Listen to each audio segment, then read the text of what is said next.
Hello learners, आप सभी का स्वागत है हमारे क्लाउडी एमएल यूट्यूब चैनल पे। तो आज का जो हमारा वीडियो है वो है डेटा कंट्रोल लैंग्वेज जैसे यानी डीसीएल। तो एकदम बिगनिंग में हमने देखा था कि एसक्यूएल के काफी सारे सब पार्ट्स हैं और उसमें से एक सब पार्ट है डीसीएल। ओके, तो DCL commands are used to manage database security and access control.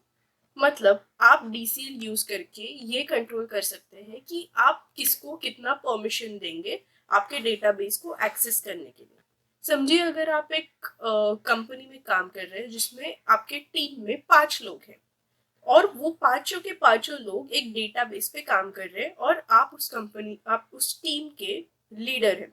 तो अगर आपको डिसाइड करना है कि मुझे, समझिए, एक जो पहला इंसान है, फर्स्ट टीम मेंबर है, उसको बस सिलेक्ट का एक्सेस देना है। मतलब उसका काम क्या रहेगा, सिर्फ डेटा फेच करके देना है और वो डेटा इंसर्ट नहीं कर सकता।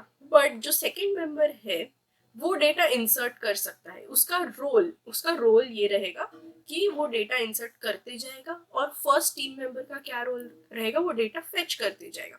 ऐसे करके अगर आपको सारे टीम मेंबर्स को कुछ रोल असाइन करना है डेटाबेस के रिलेटेड, ओके, तो आप डीसीएल यूज कर सकते हैं। ओके, तो डीसीएल में बेसिकली 2 कमांड्स होते हैं, ग्रांट और रिवोक। ग्रांट किसके लिए यूज होता है कि आप इससे स्पेसिफिक प्रिविलेजेस दे सकते हैं डेटाबेस यूजर्स को। जैसे कि अभी मुझे फर्स्ट टीम मेंबर को सिलेक्ट प्रिविलेज देना है। प्रिविलेज मतलब हुआ जैसे एक्सेस, एक्सेस कंट्रोल। ठीक है, मतलब उसके पास वो प्रिविलेज है कि वो डेटा को सिलेक्ट कर सकता है टेबल में से। ओके, तो ये रहा ग्रांट कमांड। फिर है रिवोक। तो ग्रांट का ही ऑपोजिट है रिवोक, कि जो भी आपने प्रिविलेज किसी यूजर को दिया है वो आप उससे वापस ले सकते हैं। रिवोक का मतलब वही हुआ टेक बैक। ठीक है, तो इससे आप क्या करेंगे, जो भी प्रिविलेज आपने दिया है वो वापस ले लेंगे। DCL commands ensure that only authorized users can access and modify the database। मतलब DCL से क्या होगा कि जो भी आप चाहेंगे वही यूजर आपके डेटाबेस को मॉडिफाई कर सकता है।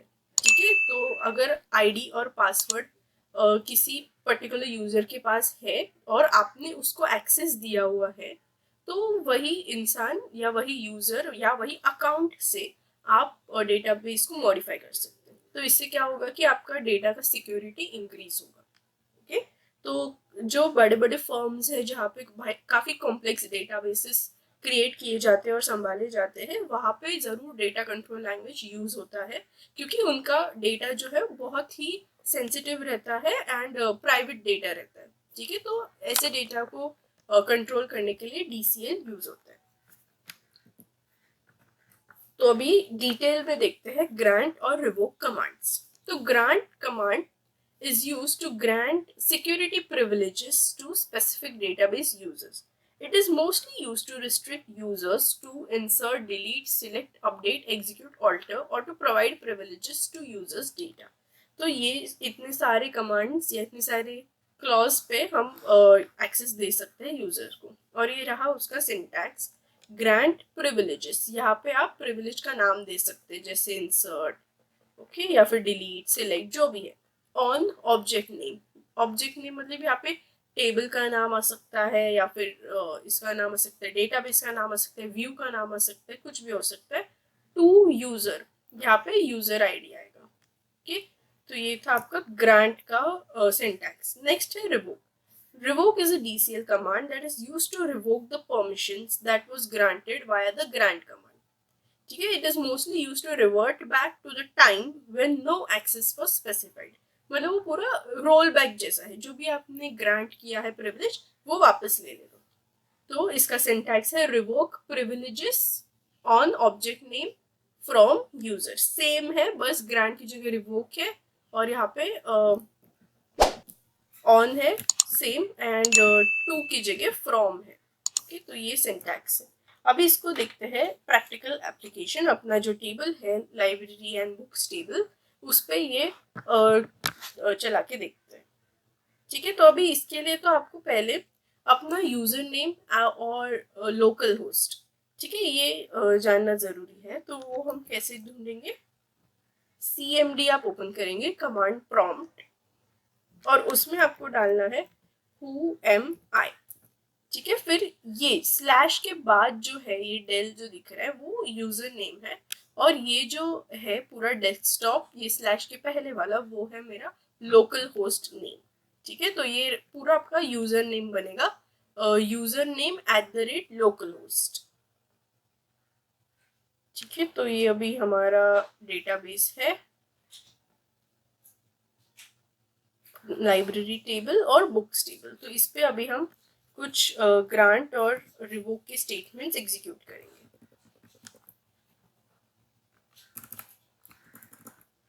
ओके, ठीक है, तो पहले तो मैं एक यूजर क्रिएट करती हूँ। ठीक है, तो कोई भी प्रिविलेज देने से पहले यूजर जनरेट होना बहुत इम्पोर्टेंट है। ठीक है, क्योंकि वो यूजर रजिस्टर्ड रहना चाहिए डेटाबेस में। तो मैं क्या करती हूँ, ये user name @local host name. ठीक है, ऐसे आपको इस फॉर्मेट में डालना है। तो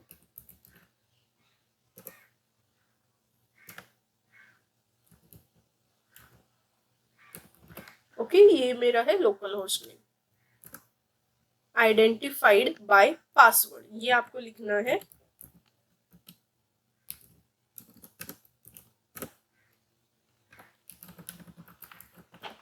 ओके, अभी ये कमांड से क्या होगा, आप एक नया यूजर क्रिएट करेंगे आपके डेटाबेस में।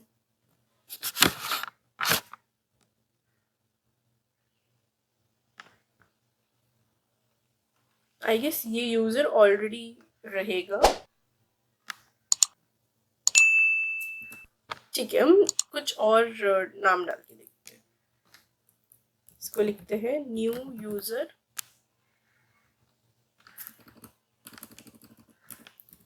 लिखते हैं लोकल होस्ट।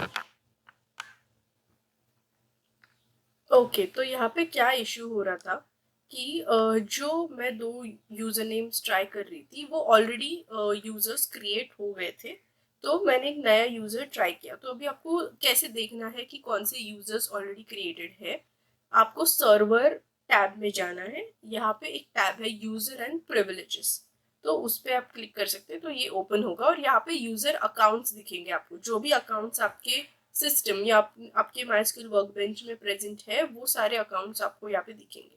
तो ये जो है डेल और न्यू यूजर ये ऑलरेडी क्रिएटेड था। ठीक है, तो मैंने एक नया क्रिएट किया न्यू यूजर 2। ठीक है, और इसमें ये पासवर्ड है वो भी आप डाल सकते हैं। ओके, तो ऐसे करके अभी हमने न्यू यूजर क्रिएट कर लिया। ठीक है, अभी इस यूजर जो भी हमारा सिस्टम चल रहा है वो हमारे पुराने यूजर पे चल रहा है, बट अभी हमें ये जो नया हमने यूजर बनाया है वो हमें एक्टिवेट करना है। तो उसके लिए हम करेंगे ऑल्टर यूजर। ठीक है, इससे क्या होगा कि जो भी हमारा सिस्टम चल रहा है उसमें का जो यूजर है वो अभी स्विच हो जाएगा। अभी हम नए यूजर पे काम करेंगे, मतलब हम अकाउंट स्विच कर रहे हैं बेसिकली। ठीक है, इसको एग्जीक्यूट करिए। अभी आप जो भी काम करेंगे वो इस यूजर के अंडर कर रहे हैं। ठीक है, तो अभी हमने यूजर क्रिएट कर लिया। अभी हम देखने वाले हैं ग्रांट कमांड। ओके, तो अभी क्या ग्रांट करेंगे, अभी सिंटैक्स अगर हम देखेंगे तो क्या था, ग्रांट प्रिविलेजेस। तो समझिए हम सिलेक्ट का प्रिविलेज दे रहे हैं। ठीक है, ऑन ऑब्जेक्ट नेम है। ठीक है, ऑब्जेक्ट नेम अभी हम देते हैं लाइब्रेरी। ओके, जो हमारा लाइब्रेरी टेबल है। टू किसको देना है हमें, हमारे यूजर को। तो यहाँ पे यूजर का पूरा जो है यूजर नेम और लोकल होस्ट वो डाल दिया। ठीक है, ये अभी हमारा कंप्लीट हो गया। इसको एग्जीक्यूट करते हैं। तो अभी ये क्या हुआ, ग्रांट हो गए प्रिविलेज। ठीक है, अभी ग्रांट होने के बाद हम करेंगे फ्लश प्रिविलेजेस। इससे क्या होगा कि जो भी प्रिविलेज हमने ग्रांट किया है वो डेटाबेस में सेव हो जाएगा। ठीक है, फ्लश कर दिया। अभी इसके बाद हम क्या करेंगे, show grants for new user local host. ठीक है, इससे हम क्या मिलेगा कि जो भी ग्रांट्स हमने न्यू यूजर के नाम पे दिए हैं वो हमें दिखेंगे। ठीक है, तो अभी आप देख सकते हैं यहाँ पे है ग्रांट सिलेक्ट। ठीक है, तो इससे क्या हमें पता चला कि ये ग्रांट इस पे मिल गया है। ओके, अभी ग्रांट दे तो दिया हमने, अभी इसको रिवोक कैसे करना है वो देखते हैं। ठीक है, तो रिवोक का भी सिंटैक्स सेम है, revoke select on library from, ठीक है, यूजर ने एग्जीक्यूट कर दिया। अभी वापस देखते हैं कि वो ग्रांट अभी प्रेजेंट है या नहीं है। तो आप देख सकते हैं यहाँ से वो ग्रांट गायब हो चुका है, मतलब अभी वो रिवोक हो गया, अभी उसके पास डेटा सिलेक्ट करने का एक्सेस नहीं है। ठीक है, तो ये था हमारे ग्रांट एंड रिवोक स्टेटमेंट। ये तो मैंने काफी बेसिक लेवल पे आपको बस सिंटैक्स समझाया है, बट जब ये हाई लेवल पे एग्जीक्यूट होता है तभी बहुत ही कॉम्प्लेक्स एंड डिफरेंट रहता है। ओके, तो आई होप आपको ये वीडियो समझा हो, जो basic concept of grant and revoke और डीसीएल है वो आपको समझ गया हो। थैंक यू, और हम मिलेंगे नेक्स्ट वीडियो में।